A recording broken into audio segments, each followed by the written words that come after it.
अस्सलामुअलैकुम जी। तो स्टूडेंट कैसे हैं आप? ठीक है, उम्मीद है कि आप लोग खैरियत से होंगे। तो लास्ट 2 वीडियोस में हमने अपनी रिक्वायरमेंट्स को देखा, किस तरह से हम इन रिक्वायरमेंट्स को कंप्लीट करेंगे। उसके बाद सेकंड, अगर आप लोगों ने पहली वीडियो नहीं देखी हुई तो काइंडली आप उस वीडियो को वॉच कर लें, ताकि आपको नेक्स्ट जितनी भी वीडियोस हैं उनकी प्रॉपर्ली समझ आ जाए। जब तक हमारे पास रिक्वायरमेंट अंडरस्टैंड नहीं होंगी तब तक हम इन रिक्वायरमेंट्स को कंप्लीट नहीं कर सकते, बना नहीं सकते। तो रिक्वायरमेंट्स मैंने आपको पहली वीडियो में एक्सप्लेन की हुई हैं लाइन बाय लाइन। तो अब जो है वो हम देखते। जब तक आप लोग इन रिक्वायरमेंट्स को प्रॉपर्ली नहीं समझ सकते, आप इन रिक्वायरमेंट्स को जो है वो कंप्लीट नहीं कर सकते। तो चलें, अब जो हमारा नेक्स्ट दूसरी वीडियोस में हमने एग्ज़ाम सर्वर को डाउनलोड किया, इंस्टॉल किया। इंस्टॉल करने के बाद अब हम कैसे एग्ज़ाम सर्वर को यूज़ करेंगे, कैसे हम उसके अंदर डेटाबेस क्रिएट करेंगे, कैसे हम उसके अंदर जो है वो टेबल क्रिएट करेंगे, टेबल क्रिएट करने के बाद कैसे हम उसके अंदर एट्रीब्यूट्स जो हैं वो बनाएंगे।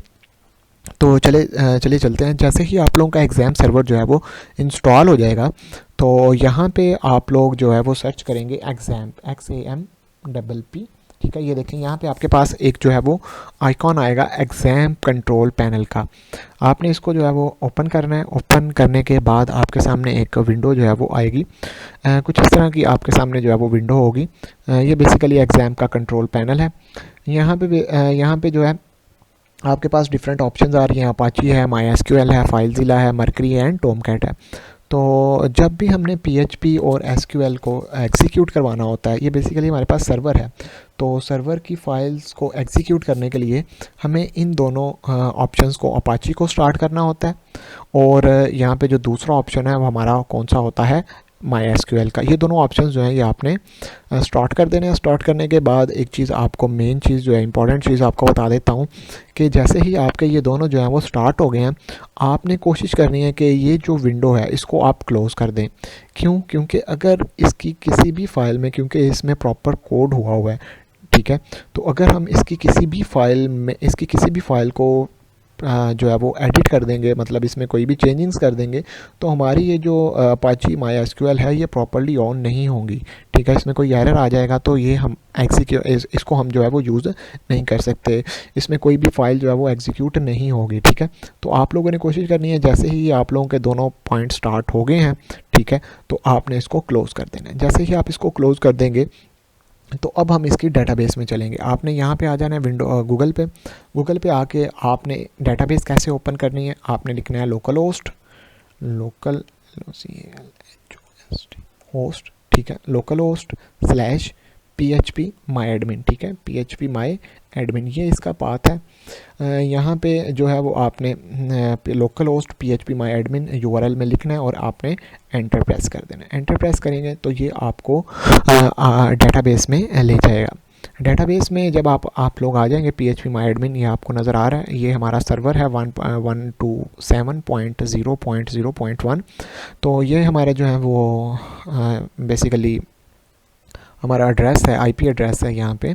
तो इसके थ्रू भी हम इसको एक्सेस कर सकते हैं, लेकिन आप जो है वो local host / PHP my admin के थ्रू भी आप ये जो डेटाबेस है इसको एक्सेस कर सकते हैं। तो यहाँ पे ये जो है वो आपको यूज़र इंटरफेस जो है इन्होंने प्रोवाइड किया हुआ है। तो यहाँ पे आपने जो है वो डेटाबेस क्रिएट करनी है, डेटाबेस के अंदर टेबल्स क्रिएट करने हैं, टेबल्स के अंदर कॉलम्स क्रिएट करने हैं। तो ये चीज़ जो है वो बहुत ध्यान से देखिएगा, इसके रिलेटेड जो है वो प्रैक्टिकल्स में भी आप लोगों को काफ़ी काम आएगा कि आप लोग डेटाबेस क्रिएट करें, टेबल्स क्रिएट करें, कॉलम्स क्रिएट करें। यहाँ पे हमारे पास SQL स्ट्रक्चर क्यूरी लैंग्वेज है, हम ये जो है वो यहाँ पे क्यूरी लिख के भी ये काम कर सकते हैं। हमारे पास इन्होंने ग्राफिकल यूज़र इंटरफेस भी प्रोवाइड किया हुआ है, तो आप जो है वो ग्राफिकल यूज़र इंटरफेस का इस्तेमाल करते हुए भी काम कर सकते हैं, और यहाँ पे क्यूरी लिख के भी आप ये काम कर सकते हैं। तो यहाँ पे हम कोशिश करते हैं ग्राफिकल यूज़र इंटरफेस से ही करें। अगर आप लोग क्यूरीज़ के रिलेटेड करना चाहते हैं, क्यूरीज़ के साथ करना चाहते हैं, तो इंशाल्लाह ताला मैं नेक्स्ट इसके लिए एक सेपरेट वीडियो बनाऊंगा जिसमें प्रॉपर्ली हम क्यूरीज़ के साथ जो है वो डेटाबेस क्रिएट करेंगे, टेबल्स क्रिएट करेंगे और कॉलम्स क्रिएट करेंगे। तो यहाँ पे साइड पे देखें आपको एक आइकॉन नज़र आ रहा है न्यू का, आप इस न्यू पे क्लिक करें। यहाँ पे देखें ये पूछ रहा है आपसे डेटाबेस नेम, आपने डेटाबेस नेम जो है वो सिलेक्ट करना है। डेटाबेस नेम जो है वो जैसे ही आप जी, तो यहाँ पे सबसे पहले आप लोगों ने यहाँ पे डेटाबेस नेम जो है वो सिलेक्ट करना है। आप कोई भी डेटाबेस नेम जो है वो रख सकते हैं। लेट्स सपोज हम यहाँ पे कोई भी डेटाबेस नेम रख सकते हैं, कोई भी रख लें हम। लेट्स सपोज COLLEG कॉलेज के नाम से हम डेटाबेस जो है वो बनाना चाहते हैं। आप यहाँ पे कॉलेज लिखेंगे, क्रिएट डेटाबेस कर रहे हैं आप, और उसके बाद आपने क्रिएट के बटन पे क्लिक कर देना। जैसे ही आप क्रिएट के बटन पे क्लिक करेंगे तो यहाँ पे आप लोग लेफ़्ट साइड पे देखें, यहाँ पे आपको क्या नज़र आ रहा है, कॉलेज के नाम से आपकी डेटाबेस जो है वो क्रिएट हो चुकी हुई है। अब इस डेटाबेस के अंदर हम जो है वो टेबल्स बनाएंगे। ये देखें यहाँ पे ऊपर लिखा हुआ है क्रिएट टेबल, ठीक है। तो पहला काम हमारा क्या हो गया, डेटाबेस। ये ऊपर देखें क्या लिखा हुआ है, डेटाबेस कॉलेज। ये आपकी डेटाबेस क्रिएट हो चुकी हुई है। अब यहाँ पे दूसरा काम है हमारा डेटाबेस के अंदर कॉलम्स को क्रिएट करना। तो आप कॉलम्स को कैसे क्रिएट करेंगे, यहाँ पे टेबल्स को कैसे क्रिएट करेंगे। यहाँ पे जो हमारे पास टेबल है वो कौन सा है, एडमिन नाम से है। तो आप यहाँ पे टेबल्स बनाएंगे। सबसे पहले यहाँ पे आप लिख लें एडमिन, ठीक है। और एडमिन लिखने के बाद यहाँ पे नंबर ऑफ़ कॉलम्स, कितने एट्रीब्यूट्स आपके इस टेबल के अंदर एग्जिस्ट कर रहे हैं। तो यहाँ पे इसने बताया हुआ है आईडी है, नेम है, ईमेल है एंड कॉन्टैक्ट है। तो यहाँ पे जो है वो हमारे पास 4 आ रहे हैं। तो आप लेट्स सपोज 5 6 जितने आपको चाहिए, यहाँ पे आप एरो साइन पे आप एरो साइन पे क्लिक करेंगे तो ज़्यादा हो जाएंगे, डाउन पे क्लिक करेंगे तो कम हो जाएंगे। तो लेट्स सपोज हम जो है वो 5 कॉलम्स जो है वो बना के रखते हैं एडमिन के टेबल में, और हम यहाँ पे गो के बटन पे क्लिक कर देते हैं। तो जैसे ही आप गो के बटन पे क्लिक करेंगे तो आपके सामने ये देखें नई एक विंडो ओपन हो जाएगी। तो आपने इससे परेशान नहीं होना। ये बेसिकली यहाँ पे कॉलम्स इन्होंने दे दिए हुए हैं। आपने यहाँ पे टेबल्स के अंदर जो कॉलम्स हैं उनके नेम लिखने हैं।